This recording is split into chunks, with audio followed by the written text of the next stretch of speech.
শসা গাছের পাতা যদি এরকম কুঁকড়ানো হয় আর এরকম হলুদ বর্ণ ধারণ করে মাঝে মাঝে, তাহলে অবশ্যই বুঝতে হবে এই পাতাটায় কোনো একটা সমস্যা আছে। এটাতে হয়তো বা কোনো একটা পোকার আক্রমণ ছিল বা কোনো একটা মাছের আক্রমণ ছিল, যার কারণে এরকম হয়ে গেছে।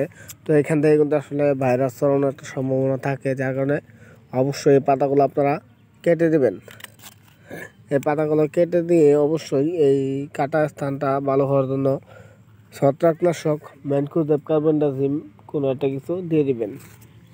তো দেখেন এই পাতাটা আমরা তুলে আনলাম।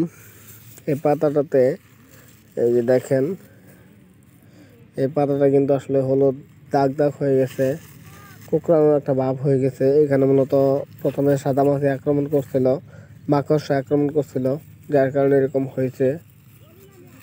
আর এখন অবশ্যই কীটনাশক স্প্রে করে এরপর ছত্রাকনাশক দিয়ে দেবেন, তাহলে গাছটা সুন্দর এবং পরিপূর্ণ হয়ে যাবে।